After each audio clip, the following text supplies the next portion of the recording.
সরাসরি ডাক দিচ্ছেন এই খুনিদের, তারেক রহমানকে, মির্জা ফখরুল ইসলাম আলমগীরকে, এই লুটেরাদের, এই ধর্ষকদের এসব শব্দ উচ্চারণ করে জনগণকে প্রতিহত করার, এবং বলছেন তাদের আন্দোলন অবৈধভাবে এই খুনি ধর্ষক লুটেরা দল বিএনপি ক্ষমতায় আরোহণের আগেই তাদের পতনের। তার মানে এই আন্দোলন নাকি বিএনপির পতনের।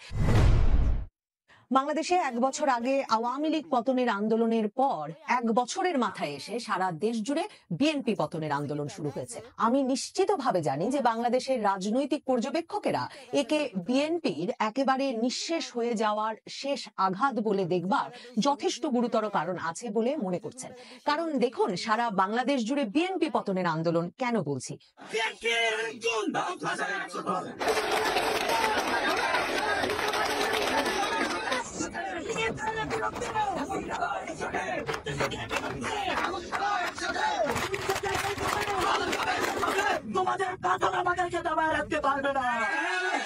সরাসরি সে কথায় কোনো রাগ ঢাক না করেই কিন্তু ইসলামী আন্দোলন বাংলাদেশের প্রধান চরমনাই পীর বলেছেন যে তারা তাদের এই আন্দোলনকে অবৈধভাবে বিএনপি, চাঁদাবাজ, লুটেরা, ধর্ষক এই দলটি ক্ষমতা গ্রহণের আগে একে এর পতনের আন্দোলন হিসেবে চিহ্নিত করতে চান।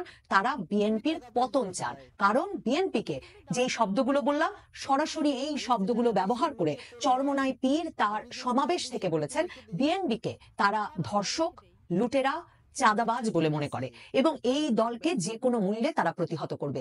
জামায়াতে ইসলামী বিক্ষোভ সমাবেশ করেছে বিএনপির বিরুদ্ধে, শব্দে এবং নামে দল হিসেবে তারা বিএনপির নাম উল্লেখ না করলেও পরিষ্কারভাবে বলেছে ঢাকা শহরে অনুষ্ঠিত বিরাট সমাবেশে যে বাংলাদেশ জুড়ে শুক্রবার রাত থেকে বুয়েট ঢাকা বিশ্ববিদ্যালয় তো বটে, সারা দেশের প্রাইভেট এবং পাবলিক বিশ্ববিদ্যালয়গুলোতে সন্ত্রাসী, চাঁদাবাজ, লুটেরা, ধর্ষকদের বিরুদ্ধে মিছিল হয়েছে, স্লোগান উঠেছে, সেখানে লীগ গেছে যেই পথে দল যাবে সেই পথে।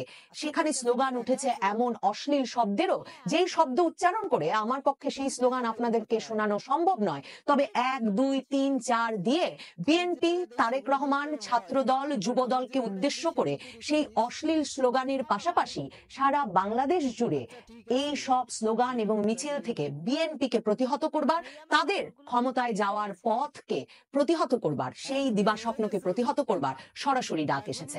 পুরান ঢাকার মিটফোর্ড হাসপাতালের সামনে পাথর মেরে পিটিয়ে নৃশংসভাবে লালচাঁদ ওরফে সোহাগ নামের ব্যবসায়ীকে খুন করার ভিডিও প্রকাশিত হয়ে যাওয়ার পর সারা বাংলাদেশ জুড়ে রাজনৈতিক পক্ষগুলো ফুঁসে উঠেছে বিএনপির বিরুদ্ধে। খুব অবাক করবার মতো তাৎপর্যপূর্ণ এবং গুরুত্বপূর্ণ বিষয় হচ্ছে, ক্ষমতায় আছে যে ইউনূস সরকার, সেই সরকার আইন শৃঙ্খলা ব্যবস্থা কেন 10 মাসে, 11 মাসে, প্রায় 12 মাস হতে চললো ফিরিয়ে আনতে পারলো না? কেন বাংলাদেশে পুলিশ প্রশাসন সেগুলো ঠিক মতো কাজ করছে না?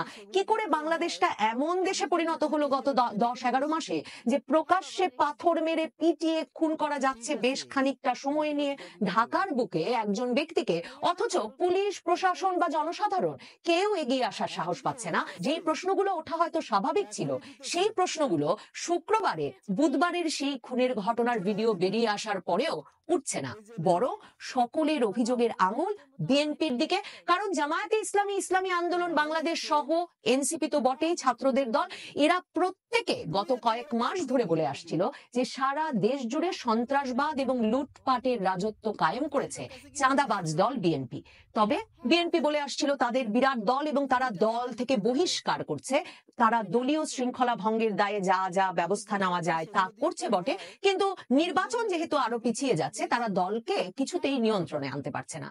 এই ঘটনাটির ভিডিও বেরিয়ে আসার পর সারা দেশ জুড়ে যে ধরনের রাজনৈতিক বিক্ষোভের জন্ম হলো এবং বিএনপির শীর্ষ নেতা তারেক রহমানকে উদ্দেশ্য করে যে ধরনের অশ্লীল স্লোগান বাংলাদেশের রাজপথে এবং বিশ্ববিদ্যালয়গুলোতে একবার উঠে গেল, এটা নিশ্চিত এরপর বিএনপির পক্ষে ঢাকার রাজপথ, বাংলাদেশের রাজপথ কিংবা বিশ্ববিদ্যালয়গুলোতে আবারও মিছিল সমাবেশ করা খুব মুশকিল হবে।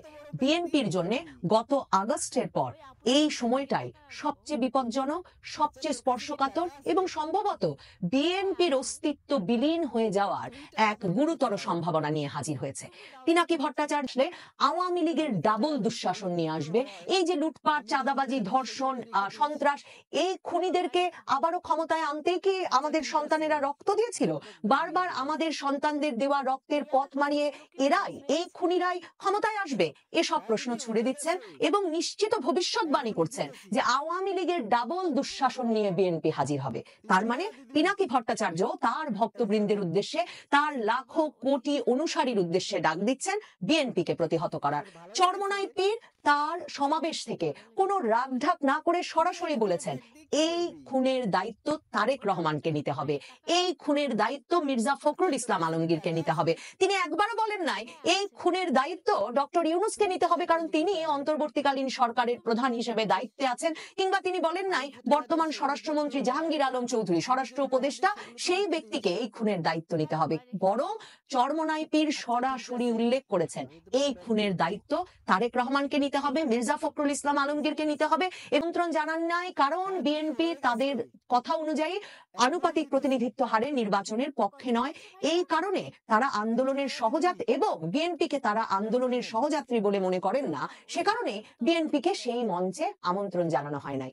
মনে আছে হয়তো আপনাদের কারো কারো, বিএনপি মহাসচিব মির্জা ফখরুল ইসলাম আলমগীর কিন্তু ইসলামী আন্দোলন বাংলাদেশের প্রধান চরমোনাই পীর রেজাউল করিমের সঙ্গে দেখা করতে জানুয়ারি মাসে গিয়েছিলেন এবং এই দুই দল যেসব বিষয়ে একমত হয়েছিল তার মধ্যে একটি ছিল যে দুই দল একে অপরের বিরুদ্ধে বক্তব্য রাখবে না, কথা বলবে না। কিন্তু এখন ইসলামী আন্দোলন বাংলাদেশ চরমোনাই পীর রাজপথে সরাসরি ডাক দিচ্ছেন এই খুনিদের, তারেক রহমানকে, মির্জা ফখরুল ইসলাম আলমগীরকে, এই লুটেরাদের, এই ধর্ষকদের এসব শব্দ উচ্চারণ করে জনগণকে প্রতিহত করার, এবং বলছেন তাদের আন্দোলন অবৈধভাবে এই খুনি ধর্ষক লুটেরা দল বিএনপি ক্ষমতায় আরোহণের আগে তাদের পতনের। তার মানে এই আন্দোলন নাকি বিএনপির পতনে।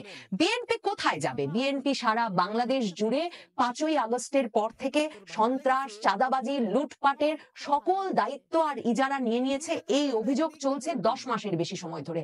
কিন্তু বিশ্ববিদ্যালয়গুলোতে কিন্তু দেখুন বিএনপি ছাত্র দল তারা কোনো জায়গায় ঢুকতে পারেনি এবং গুছিয়ে বসতে পারেনি, তাদের কমিটিগুলো সক্রিয় হতে পারেনি।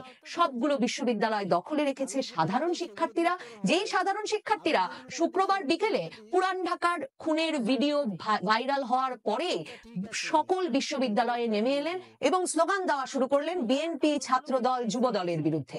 আমি বিএনপির বিরুদ্ধে বাংলাদেশের রাজপথ কাঁপাচ্ছে যে ইসলামপন্থী দলগুলো, জামায়াতে ইসলামী, ইসলামী আন্দোলন বাংলাদেশ চরমোনাই পীরের দল কিংবা ছাত্রদের যে দল জাতীয় নাগরিক পার্টি এনসিপি, তারা প্রত্যেকে বিএনপির বিরুদ্ধে সরাসরি তাদের যুদ্ধ ঘোষণা করছে, তাদের লড়াই, তাদের সংগ্রাম ঘোষণা করছে বিএনপিকে প্রতিহত করার। বিএনপি এই অবস্থায় কিছুতেই কি এই যুদ্ধে জয়ী হয়ে আবারও সগৌরবে বাংলাদেশের রাজপথে বা শিক্ষা প্রতিষ্ঠানগুলোতে জায়গা করে নিতে পারবে? সম্ভাবনা আমার মনে হয় খুব কম।